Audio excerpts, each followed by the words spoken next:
Good afternoon, everyone. I'm Hilbeen and I work at the AUK Library. I want to welcome you all to our library's celebration of World Book and Copyright Day.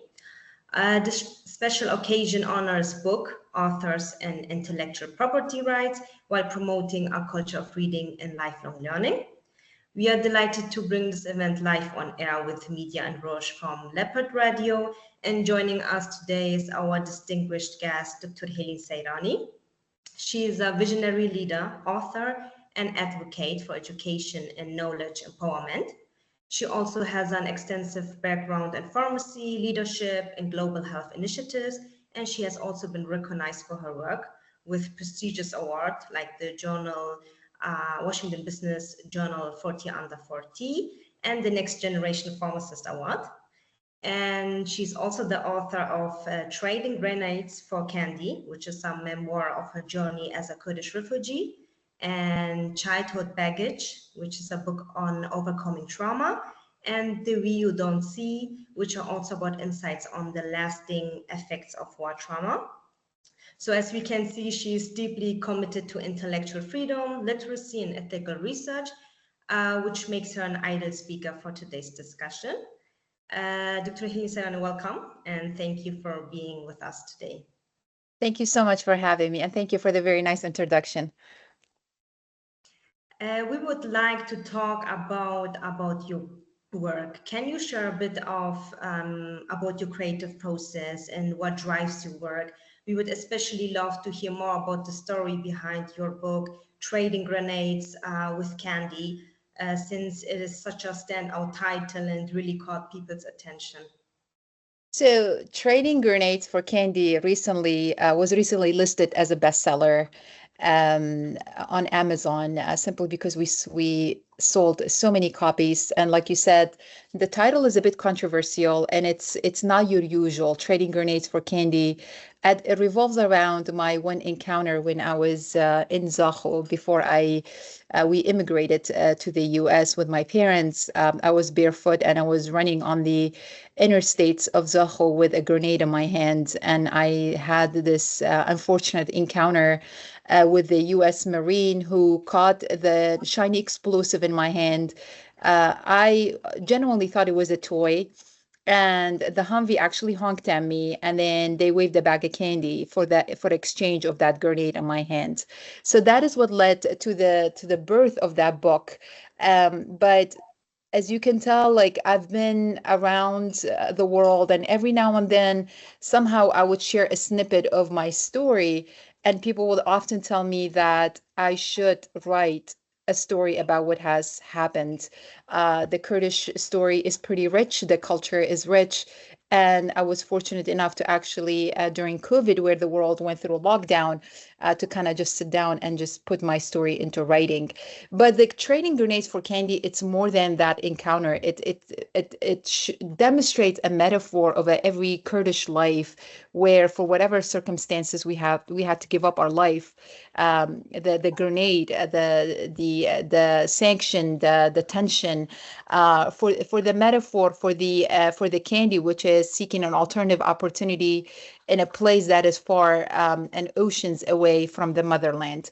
So that is what the book kind of ends with. It starts with the story as a 7-year-older, but it kind of leads to my journey in exploring the world and kind of finding myself in my 30s, if I may, and that is how it ends. Yeah. One of the themes of World Book and Copyright Day is how books connect people across cultures. So in your memoir, Trading Grenades with Candy, you share like your personal experience of navigating different cultures. So how has literature helped bridge culture divides in your own work and travels? So one of the things that I did as I was researching for this book, I always tell people, for you to be a good writer, you have to read a lot. Because people tell me, well, how did you manage to, like, because I just turned 40, right? And people are like, how do you manage to just write books? It just doesn't happen in the air, right? Like you have to read a lot of literature, because that is how like you come up with some thoughts for what you want to put into writing. So connecting cultures, when I was getting ready to write my memoir, I've read a lot of memoirs of other people from other cultures. War is not limited to Kurdistan. I wish it was. There is a lot of countries that have gone under a similar situation, if not worse, such as, Holocaust, what the Eastern European countries are going through, what Africa is going through. So I was fortunate enough to kind of be exposed and get recommendations for memoirs from other heroic figures in other cultures, and kind of read how they've narrated their story, which kind of helped me understand how I should go about my story.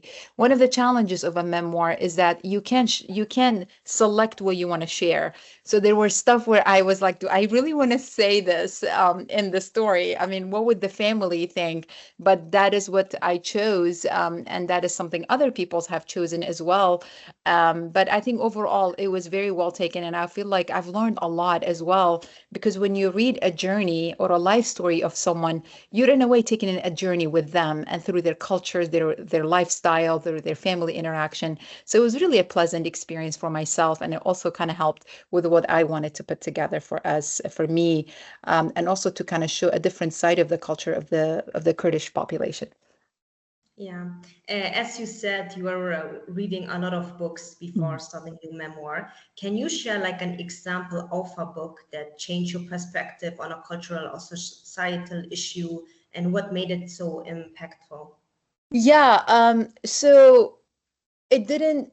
I've recently been very, very interested in books on trauma, and one of the books that can stands out for me, excuse me, is The Myth of Normal. How we think what we think is normal, what we think is healthy, is actually neither normal nor healthy. What we think is normal is actually making us sick. And this is rooted from a culture that was a bit rough on me as a woman. There was a lot of things. I personally did not want to go into medicine, but my family enforced medicine on me. I've always been a creative writer. I was an artist. I loved calligraphy, and that talent. I felt like as I was I was going through puberty, where the society started kind of noticing that I was different, and I had an early puberty, and that's something I talk about in the book, and how the neighbors would pick on me even though I was still a child. But I couldn't play with those little girls my age because my puberty kind of started way earlier. So there was a lot of stigma associated with some of the stuff that I wanted to do, just because it was considered to be normal and healthy in this society.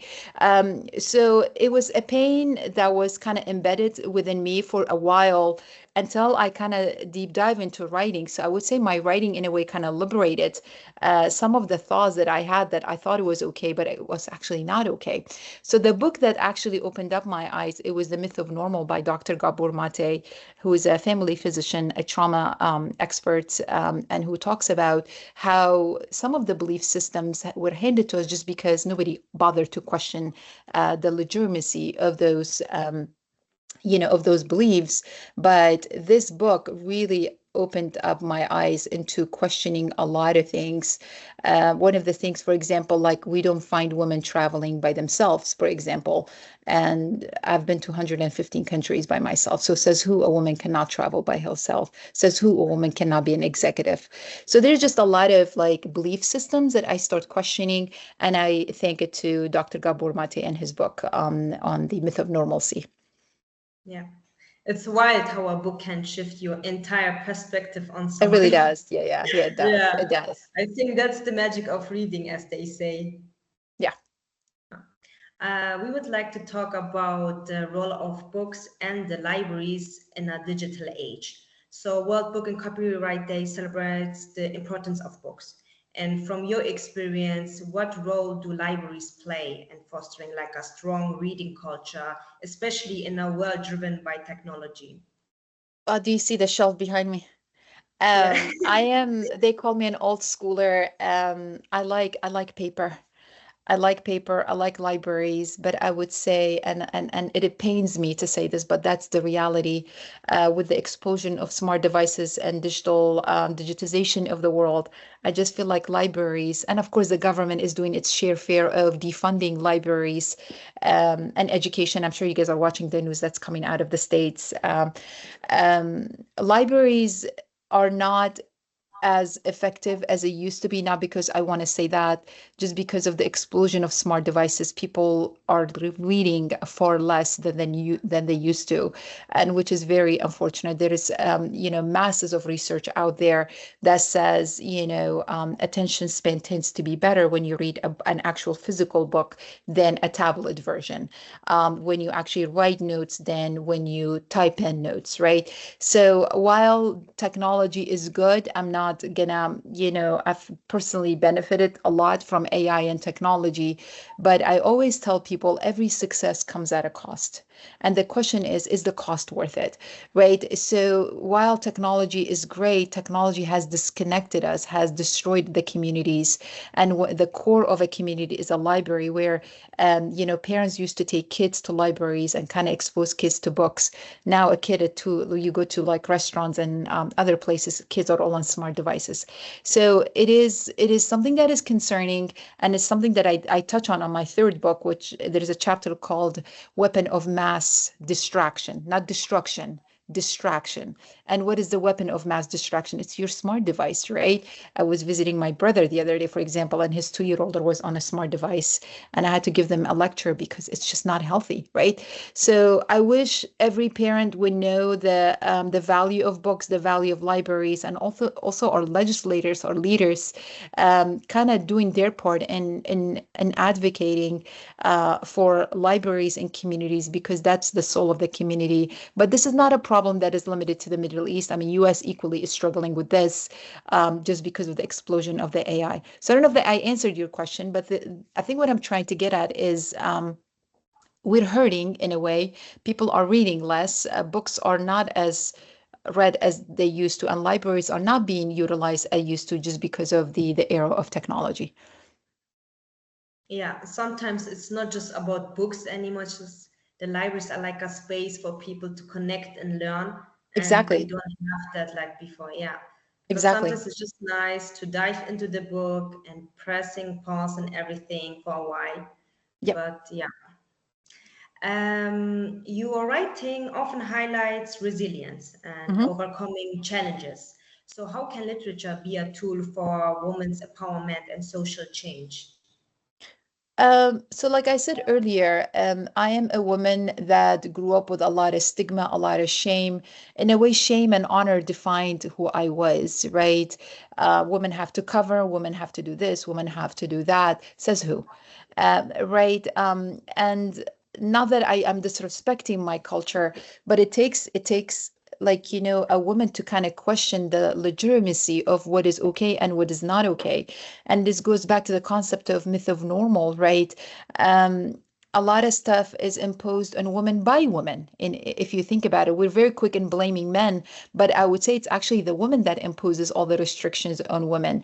So I would say literature kind of exposed me to the world, exposed me to things that maybe this is not okay. Do you know what I mean? Like, I there were things about my body figure that I was not proud of, just because of my of what was, kind of imprinted in my mind as a young, lady. But then now I'm actually, I've changed that perception in a way. So I would say the only way out of, that understanding, or that the restrictive belief system, is by exposing yourself to outside cultures, by traveling, by reading what others have to say.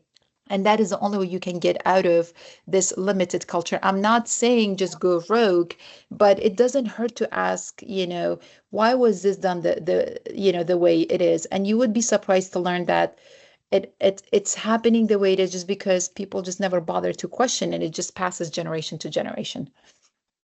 Yeah, I think it's so important for women to know their voice matter, even when it doesn't feel like Oh it yeah. sometimes. Yeah. But I think more women are realizing that now, and it's nice to see. Yeah. That's good. As we have seen in your memoir, storytelling can be deeply personal. So, Hmm. how can sharing personal narratives, especially about overcoming trauma, empower others who might be facing similar struggles?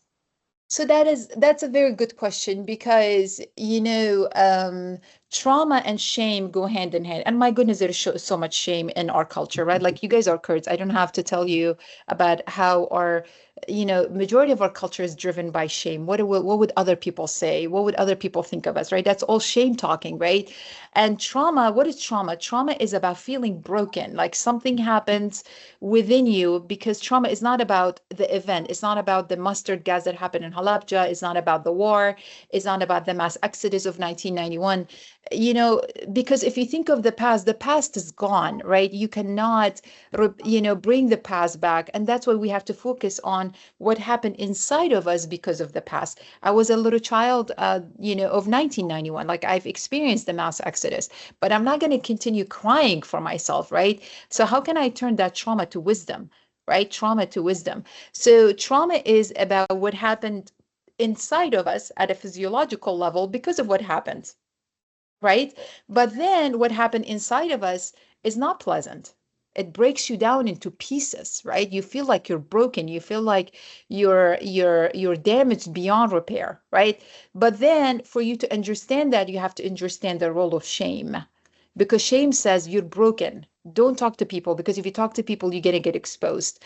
But the only way out of trauma, the only way towards healing is by overcoming shame. So you cannot talk healing, you cannot talk resilience, you cannot talk leadership unless you overcome that shame that, well, what if you need to stop caring about what others people are going to say, because they're going to judge regardless. They're going to judge if you stay in your cocoon, and they're going to judge if you get out of your cocoon and kind of start exploring the world. And I would say that is something is what helped me, was me getting out of my comfort zone, if that makes sense. Because if I didn't get out of my comfort zone, I guarantee I would still be thinking about what I want to narrate about myself and my story in my memoir. So resilience is basically overcoming shame. It's about not giving any concern or any attention to what other people have to say, because regardless of what you do, people are going to talk, right?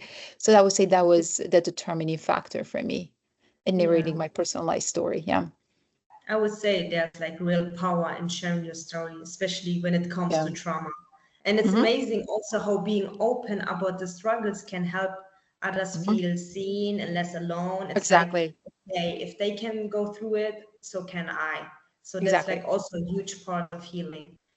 Exactly. Yeah, now I would like to pass the stage over to Media and Roche.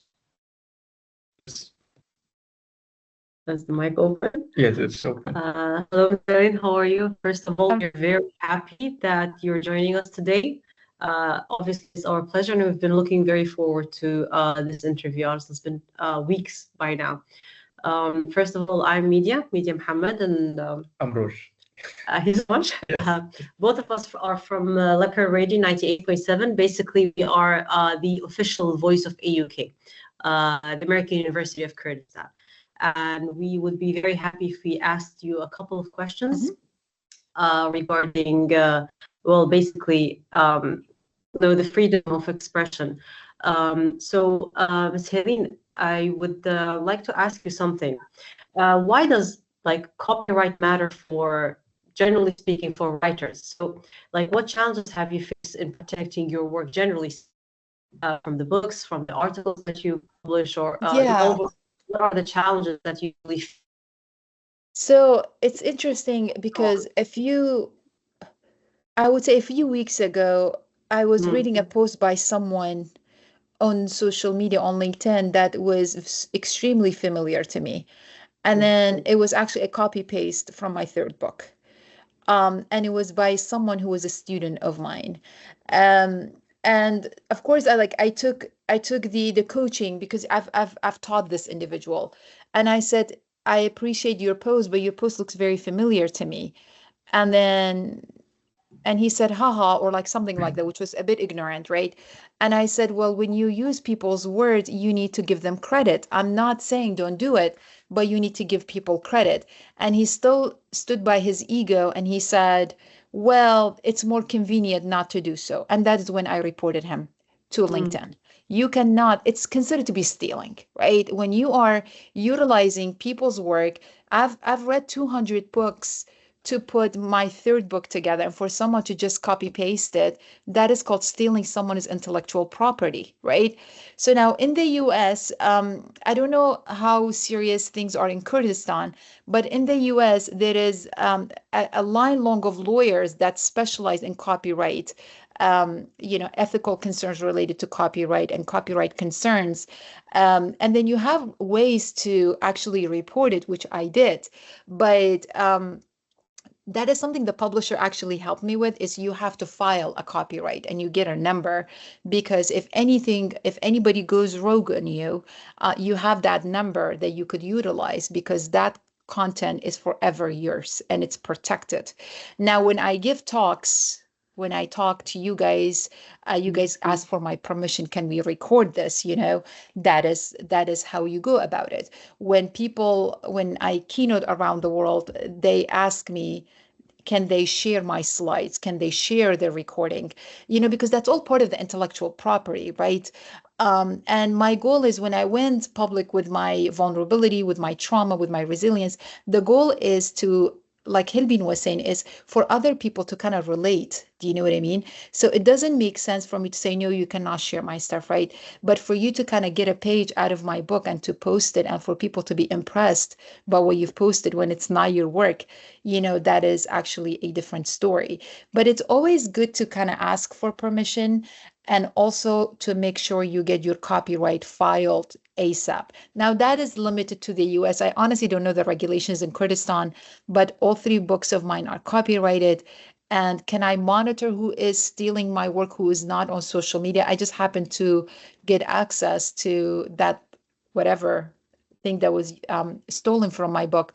But other than that, there is just no way I can monitor what people are doing with my talk. There are times people message me, can we utilize this from one of your slides? Like some experts contact me, and I respect that, because when you are saying I got permission from Dr. Sairany, it adds credibility to your work. Like, so once you've collaborated with someone who is like an expert in trauma, but for you to just steal their work and claim it to be yours is just, I don't know what to say. I consider that to be stealing, to be quite honest.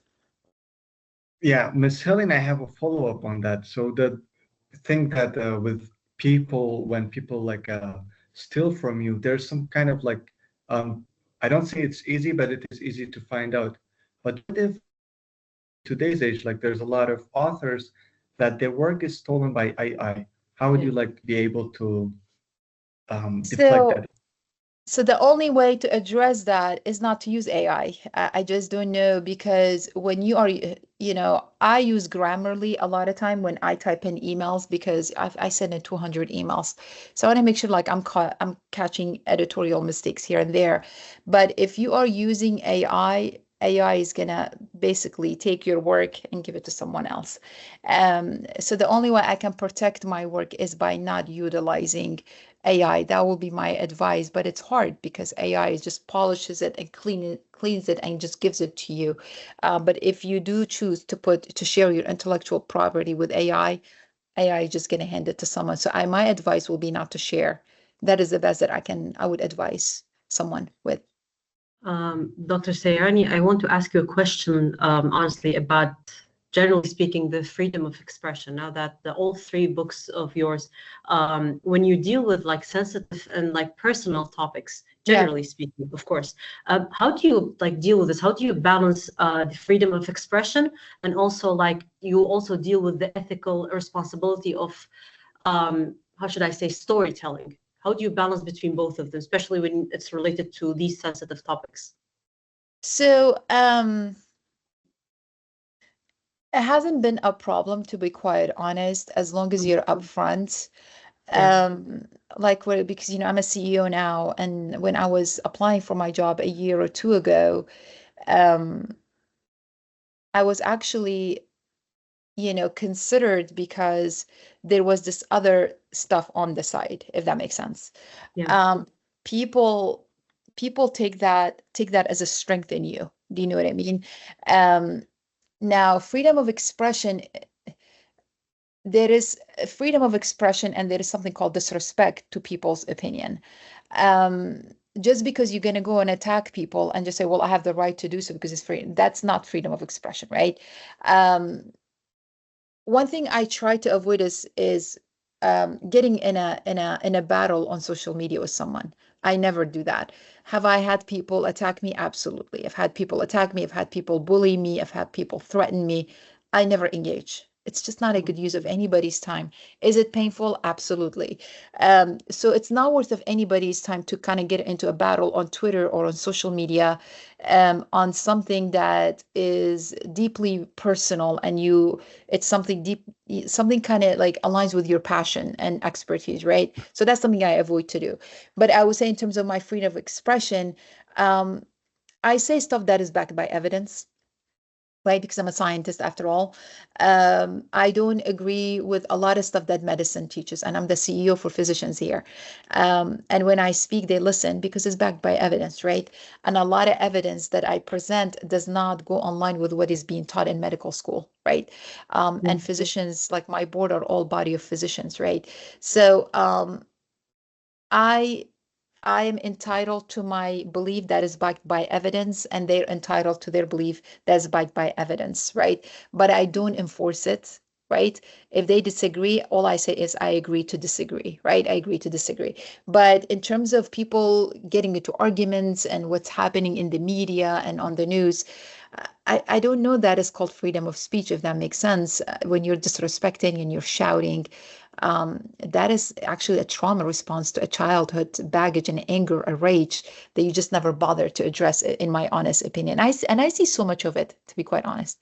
I see so much of it. So I would say I stand by what I believe in, as long as the science is behind my back, because I can always back it up. If people still push, I zip my lip and I'm like, we agree to disagree and we move on. But that doesn't mean I change, my scientific rigor and research just because someone does not agree with me.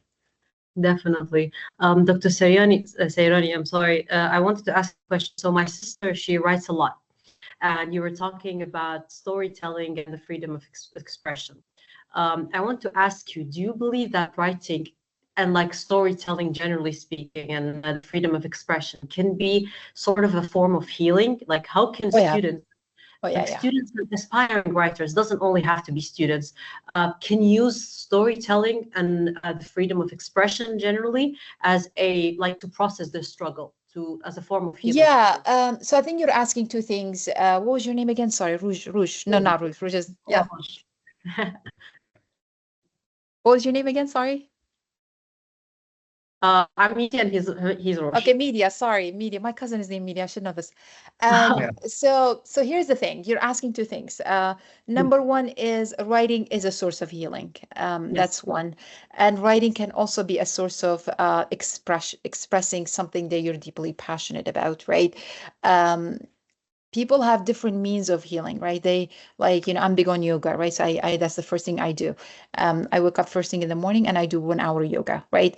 But then also if something triggers me, I don't like la la la la. I don't get on social media and I start I don't. I write a blog, right? So I keep an active blog. And I think that's what led, to me becoming a writer.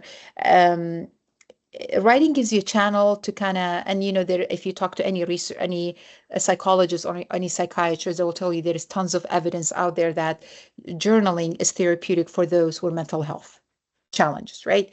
Write it down, because it gives you an outlet to kind of get it out of your system, right? So I didn't just come up with that. So that is, for me, blog was more of like journaling, right? You kind of get what is upsetting you out of your system, right? So it definitely is a source of healing, and there is bodies of research out there to back my claim up. Now, in terms of expression, absolutely.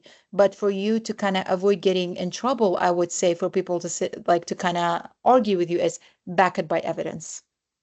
Yeah. Back it by evidence.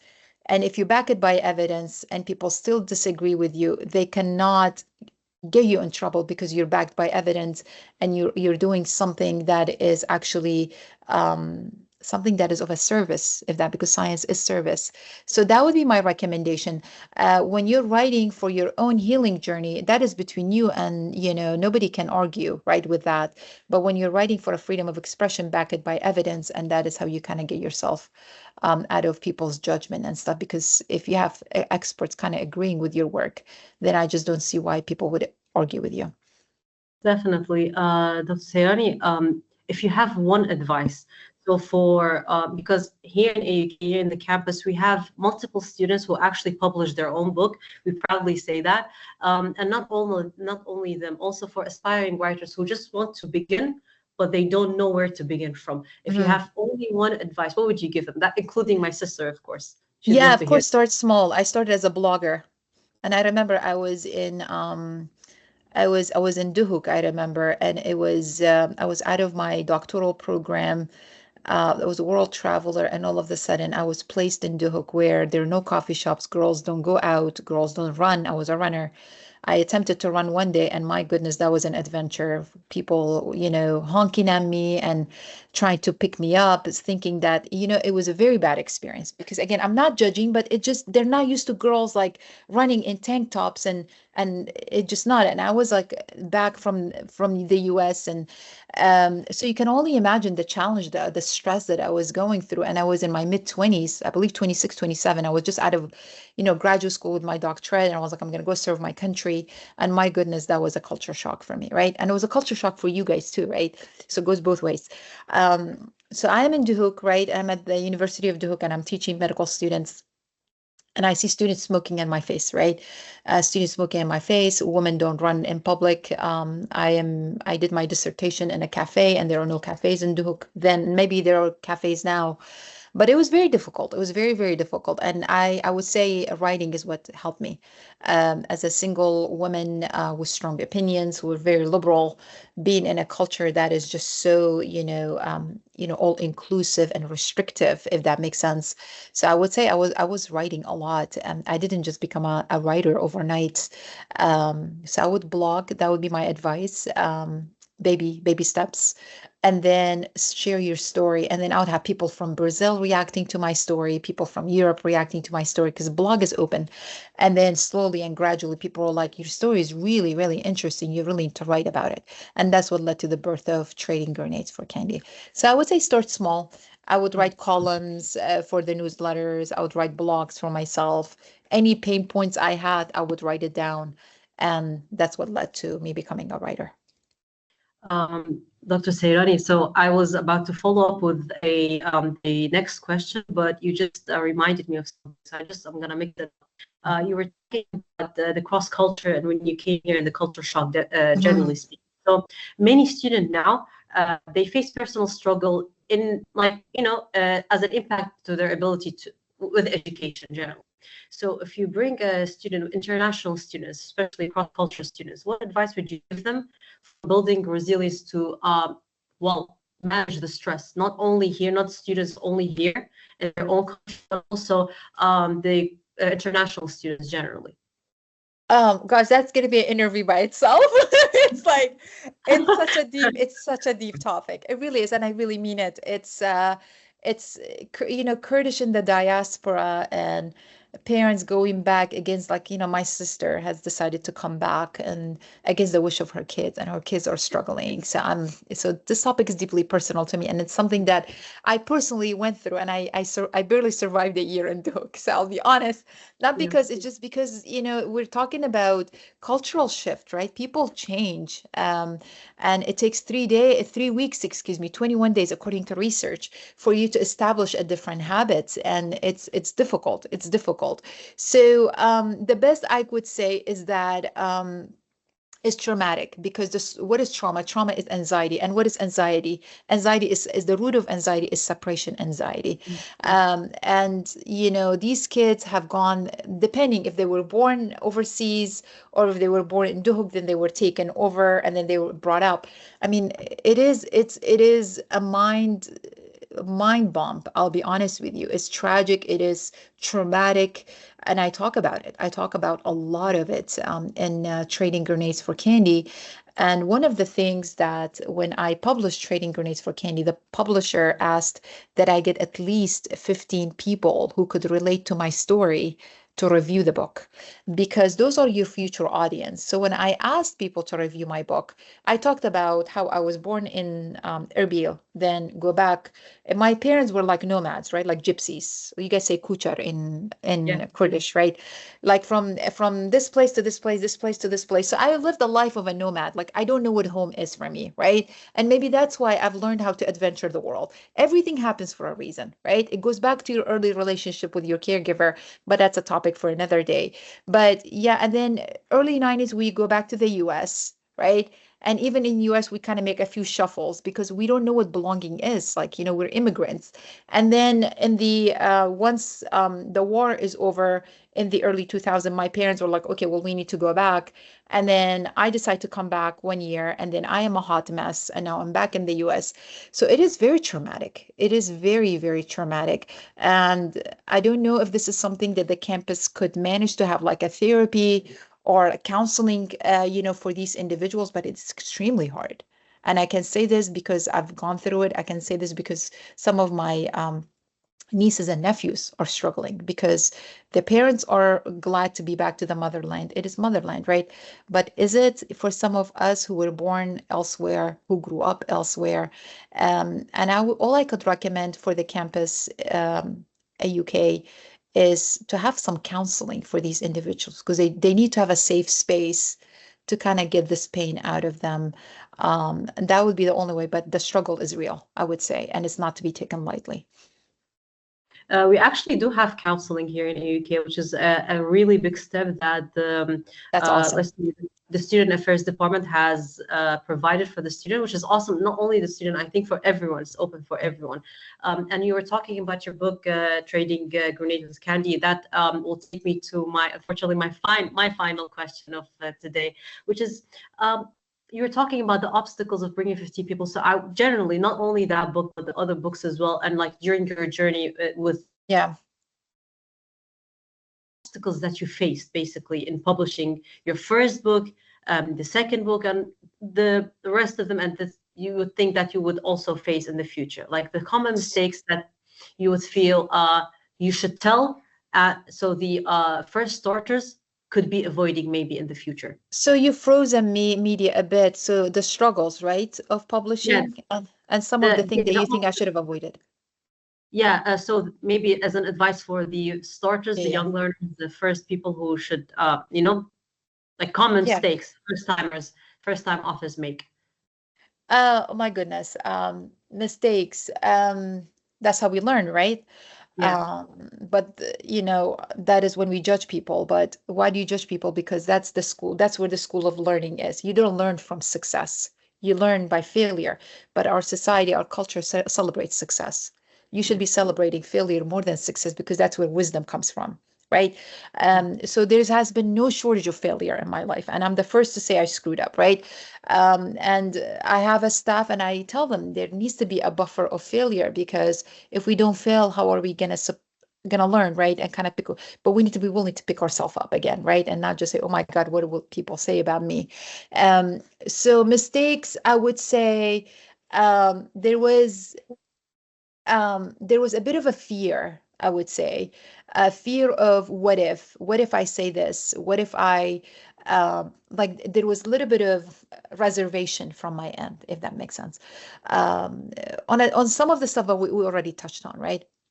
For example, some of my relationships, like some of the challenges, like some of the things that you guys are noticing in the kids from the diaspora coming and the conflict between parents. There was a lot of conflict between me and my mother, especially conflict between me and some of the individuals that I consider to be partners. And like, we don't talk about that, right? Girls are not supposed to date, but I mean, we're not supposed to be stones, right? Like we have feelings, right? There has to be feelings.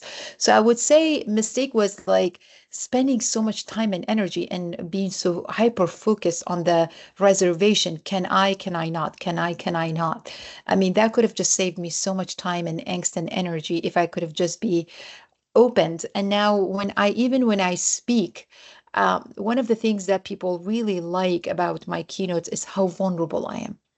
about talking about my struggles and my failures and my weaknesses. Humans tend to be weak, I mean, but the society celebrates superheroes. Nobody's a superhero. Those who are superheroes, there's so much damage behind them because they know they cannot expose that, because the second they expose it, and most of those who commit suicide are the ones who've portrayed that superhero, because there is so much tension behind that. So I would say that is one of the mistakes that I actually um, would not repeat. So I would say book number 2, I deep dive into some of the relationship traumas I've had. And 3 is basically I talk about the trauma in the workforce. And that is something that you guys are facing with the students, right? I recently gave a talk to all the deans of colleges of pharmacy in the United States. I mean, they have their own traumas. Students are very addicted to AI, smart devices, growing up to parents who are always busy, so they're expecting professors and deans to be the parent that they never had. If that is not trauma, I don't know what it is. So it is a universal issue, and I would say it took a lot for me to open up about this. The reservation is something that I regret. In terms of the challenges, um, I am not an English native by any means necessary, but one of the mistakes is I thought I had to be fluent. You don't have to be fluent to be a writer. It's the content that matters, not the schematics, not the grammar, not the whatever. It's the content, it's the substance of the story. So that would be one thing that I did not know. Once you have the substance, people are willing to put up with like the nuance, like, the glitches here and there that kind of comes up. That's not the core of the story. The core of the story is the substance and the content. Yes, definitely, Dr. Sairany. Thank you so much for answering my questions. Rosh will be taking over. Yes, thanks for passing the torch, Media. So actually, Miss Dr. Sairany, we asked the audience of the radio station and the library to prepare some questions for you. So it was done last week, and there were there were a lot of questions by the students, but you already have answered Yeah. a lot of them, to be honest. So we have cut down to like I think 5 now. Then I want to ask you if you're. Yeah, please, let's do it. Yes. So you told me about you told us that you started your journey by writing blogs. Yeah. And one of the questions is, how did you start? I don't want you to just say, oh, I started by the blogs. Yeah. Explain like what the blogs was about, and what did what was how did writing grab you? The blog was about my frustration of living in Duhok, I'll be honest. It was about my frustration about some of the things that I was not able to do, such as running, that I wasn't able to have a life after the campus. As soon as it would be 12, the whole city would die. But that is when we come to life after work, right? We hang out and we run, we go to the gyms and stuff like that. Now, granted, in all fairness, I'm sure things have changed since 2013. So cut me a slack here. But it started as a pain point that I had, and it needs to be strong enough to kind of drive you, right? So I would say it was about my struggles of living in a society that I thought it was home. I thought I was coming back to a place that I always dreamed of coming back to as a child. And when I did, there was a lot of resistance, there was a lot of tension, there was a lot of, you cannot do this, you cannot do that. No, no, no. How dare you? And it got to a point where I got sick mentally. Do you know what I mean? I was going through depression and I was very lonely and I didn't have friends. And I felt like a complete failure in a way. I did my trainings at Harvard and I had a doctoral degree and all the good stuff. But then people started resenting me, because they're like, you're the one who got lucky to leave and now you're coming back to school us in a way. And I talk about all this in Trading Grenades for Candy, right? So it was about a frustration. It was about the resentment. It was about the discrimination in a way, how just because I was not a white chick with blonde hair and blue eyes, I was making far less money than an average American who was back, even though I had more loyalty to the motherland than an average American, right? So there was a lot of anger, a lot of tension that I would write about. And my blog is still active. You guys can find it. And that's what led to, I would say, the blog. So it needs to be a passion. that drives you, because if it's not a passion, that it becomes mundane, right? Like why am I doing this? So that's what led me to do that, and I was doing it every day, almost every day. Yeah. Yeah, we'll be sure to check it out later. And Yeah. I want to know, like, if this trauma, the trauma that you're talking about, has affected the way that you write. Oh my goodness, yes. Oh, it's the So, sword. It's the backbone of what I do. It's the backbone of what I do. Go all around the world as a to talk about this topic. And I would say when I did training, when I wrote training grenades for candy, the beta readers, the 15 people that reviewed my book, and that's one of the comment they said, there's so much trauma in her life. She doesn't touch on it. It was awakening for me, because our society, we don't talk about mental health, right? We don't talk, and now I tell everybody I have PTSD, and I do have PTSD, and I am in a long journey to heal it. And I would say 99% of Kurds have PTSD, but we don't admit, right? Because we've all gone through immigration, we've all gone through war, through tension, through so much, right? So we all have it in a way, but a society does not accept it. There's just so much stigma associated with mental health. So I would say my trauma has driven me to becoming a leader, to becoming an author, to becoming everything that I do in my life. So when I wrote training grenades for candy, when I was blogging, there was pain. And what is trauma? Trauma is pain. So I would say that is what drove me to becoming who I am. But I didn't know. Beta readers actually identified that in my first book, and they said there is so much trauma in her life, from immigration to war to displacement to discrimination. She doesn't talk about the impact of it on her mental health, right? And that was a wake-up call. I was like, well, maybe I should talk about this in book number 2. So that's when the publisher came back to me and he said, we need book number 2, and then now book number 3. So yeah. but there is something else, like, since you're saying that, oh, it is the backbone of your writing, do Yeah. you think you would be able to write without the trauma that has made you who you are today? No, no. And now my mother called me and she said, now this year we're gonna take a sabbatical, because I took a sabbatical um, for about a year. I traveled the world by myself and I just wrote book number 3. It took about a year to write book number 3. And then she called me. She said, now we're taking a sabbatical from a sabbatical, right? We're taking a break from a break. But I'm already itching for book number 4, and that's on the placebo effect, which is also trauma related, honestly. There's so much you could talk about, but you just have to have the rigor and the persistence and the appetite and the attitude to stay consistent as a writer. Because if you're not consistent, I guarantee you're not going to be able to finish up the book. Yeah.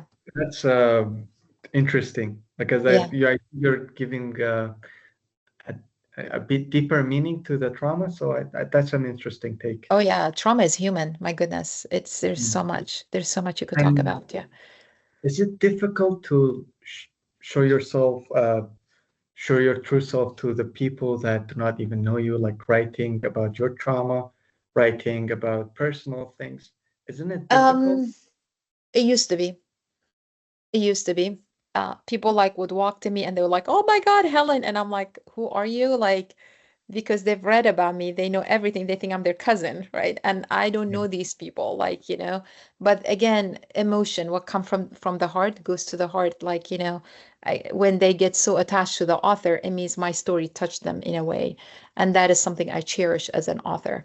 So it was difficult at the beginning, but now I'm just like, they'll judge regardless. Yeah, like they've never gone through anything in their life, right? Everything is going smooth, right? No, nothing goes smooth in life, right? So for them to judge is just ignorance. I honestly stopped caring. It used to be difficult, I would say, at the beginning, but now I just talk about it. Yeah, I talk about my mental challenges. I talk about everything, and I think that is what's gotten me so far in my career as well as my life. Mhm. And I ask you something else regarding criticism. How do you handle the criticism and negative feedback to your work? Yeah. So criticism, first of all, that is something I say I think I struggle more by giving it than by actually receiving it. I have a staff, and I wouldn't call it criticism. I would call it more coaching, if that makes sense. when the second you say criticism, you scare the person, right? You trigger the person. You put the person on a alarm. They're like, oh my God, what is supposed to come, right? But when you say I have some coachable points to give to you, it means you care about them, right? It means you care about them. It means you deeply care and you deeply want them to do something that they are capable of. So I would say that was something that really helped me in my executive role when I'm supervising staff and the staff of my own staff. I have some coachable opportunities because I care about you. The second you go about it this way, it no longer becomes like, oh, I have constructive feedback or criticism, because criticism itself carries a lot of stigma, a lot of negativity with it, you know? So I don't like to use that word. I like to use the word of more, I have some coachable points for you, if that makes sense. With in terms of me receiving criticism, again, it's apology is always good. There are times where I've not necessarily agreed, because criticism, 95% of criticism, that's why I don't agree with performance appraisals. Performance appraisal is more about the boss than the individual. You guys know that there is research, tons of research. That's why performance appraisal, giving person a score, it's a complete BS. Excuse my French. So when I've been given constructive feedback or criticism or have been attacked, I apologize, and I kind of explain my intent, if that makes sense. When people know that your intent was well, even though when you screw up, they're willing to give you a chance, if that makes sense. I make mistakes. I always do. My goodness, I always do, especially when you're running a business, right?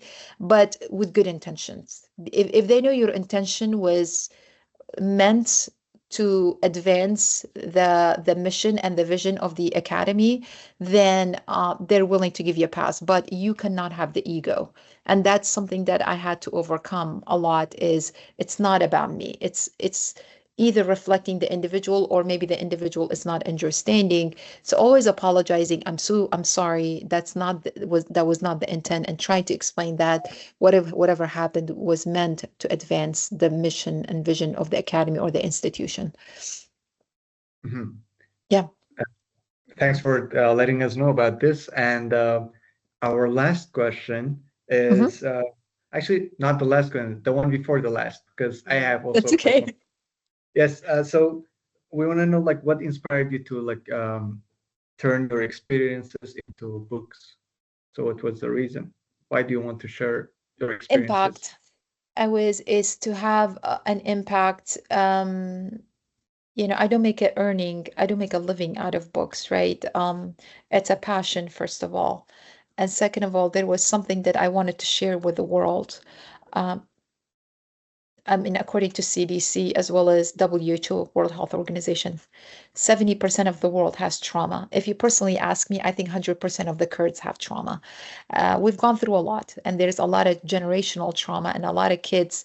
Yeah, my mom went through war, my dad went through war. It doesn't impact me. Generational trauma is real, because the way evolution prepares you is it will prepare you as if you're going through the war zone like your mother. It's a concept that's called epigenetic, but we're getting to scientific here.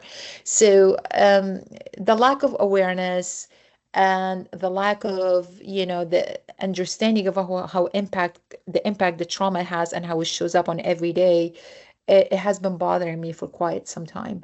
I think our legislators should be trauma informed. Our leaders should be trauma informed. I think our educators should be trauma informed. Our healthcare providers should be trauma informed. Because the second you understand the impact of the childhood on the individual, you develop that compassion and you change that perception. And I would say it was me spreading this impact. And then, of course, adding my own personal touch to it, because the second you add your personal stories to it, people tend to relate better than for it to be a scientific, boring book, if that makes sense. So that's what led me to sharing my work. Thanks. I know we asked you a lot of questions, but No, it's fine. One little question. You talked about when Ms. Helbin asked you about the books that influenced you to write your own memoir. You mentioned a few books, but I want you to tell me, like, what is your favorite book that you want to recommend to the UK students? One book. One favorite book. Oh Yes. goodness. It's a thick book, though. It's a thick. It's a 500-page book. Well, of course, I'm going to recommend mine, right? I recommend mine, childhood baggage. Not yours. Not yours. No, I'm kidding. I would say Myth of Normal. Myth of Normal by Dr. Gabor Mate. Oh, okay. Yeah, it's a thick book, though. It's a thick book, And but if it it's is one of your books, which one would you recommend? the last one. Well, childhood baggage is a Kurdish story. It's a little girl, 7-year-old, that gets taken out of Zaho, and then she finds herself in the world. So it's very emotional. And the story is narrated in my 7-year-old. So the English is very simple. It was intended to be simple. Childhood baggage is, I recommend it to professors, to healthcare providers, to all the hyperachievers, because they think hyperachievement is good. But then you realize that hyperachievement goes back to their trauma that they never knew they had. So honestly, each one of them is different. The second one is for every woman, I would say. And there's a lot of emotions involved in the second one. So it all depends what you want. I can't discriminate between my 3 kids, right? I can't say one child is better than the other. They're all different, right? They're meant to serve a different purpose, I would say. I would say some of the cross-cultural kids that you guys talked about could potentially benefit from trading grenades for candy. Because they're like, oh, she went through all this. Yes, I did this. Yes, she did that. But I would say academics and physicians and hyperachievers that could potentially benefit from number 3. And number 2 is for women who love too much, who struggle in relationships, who are not happily married, who are like, it's very, very emotional. So I would say I would recommend number 2. Yeah. You will And I definitely think, have. yeah. Dr. Helene, thank you for answering all our questions so detailed. I hope I answered all of them, because I know Yes, you did. And as we are coming to an end, what final message would you like to leave with our audience, especially the students and our writers and book lovers? I would say life has to be beyond school. I know that's one of the regrets I had. How can I hyperachieve? How can I get straight A's? And that was my trauma response, right? Because I wanted to impress my parents, right? My dad was my whole audience. But life goes beyond grades. I'm not saying fail. That's not what I'm asking you to do. But explore the world, invest in your talents, invest in your hobbies. School degree is a fuel, if that makes sense. It's a gas that you need to put in a car tank to get you where you need to be, right? But that's not what your life needs to be about. That's not where life stops. Try to get out of that classroom environment. And I'm really glad that AUK is actually investing in something that goes beyond the classroom setting. Life is not in the classroom environment. Life is about failing, and it's about picking yourself up and kind of getting back in the arena. And you only do that when you get out of your comfort zone. You get out of that classroom setting and what has been taught in the school system, if that makes sense. Yeah, that's very true. Thank you so much for taking the time to speak with us today. And it's been a pleasure knowing more about your work, your creative process, the insight behind your stories. I know for sure our audience will really appreciate hearing from you. And a big thank you to Media and Roche from Leopard Radio for joining us today and making this event also possible.